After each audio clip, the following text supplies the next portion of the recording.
Saudara, banyak menghasilkan prestasi di bidang akademik. Madrasah Sanawiyah Negeri 1 Banda Aceh Selasa menjalin kerjasama dengan Universitas Islam Negeri atau UIN Araniri Banda Aceh di bidang pendidikan.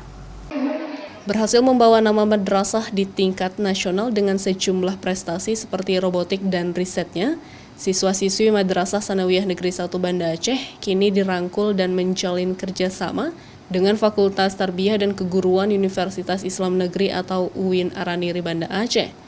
Kerjasama di bidang pengembangan madrasah dan peningkatan mutu pendidikan ini juga diharapkan dapat membangkitkan semangat siswa dan para guru untuk terus memberikan prestasi di bidang akademik maupun non-akademik.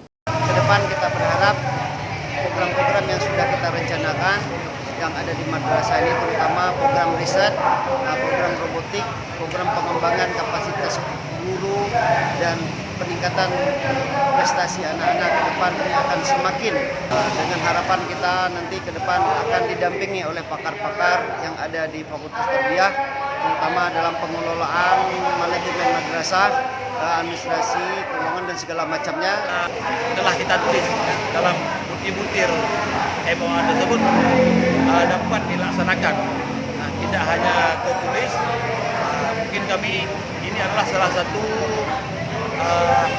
tridharma perguruan tinggi yang harus kami lakukan dengan melaksanakan implementasinya baik ke masyarakat maupun ke sekolah-sekolah di bawah Departemen Agama Republik Indonesia. Sejumlah prestasi baik lokal maupun nasional juga telah ditorehkan oleh siswa-siswi Madrasah Sanawiyah Negeri 1 Banda Aceh, seperti menghasilkan sejumlah karya buku dan ilmiah, kompetisi robotik tingkat nasional, hingga riset masuknya Rohingya ke Aceh yang mendapatkan peringkat kedua di ajang nasional. Dengan prestasi tersebut, diharapkan akan ada dukungan dari berbagai pihak demi kemajuan pendidikan anak-anak peserta didik ke depannya. Syahril, Kompas TV, Banda Aceh.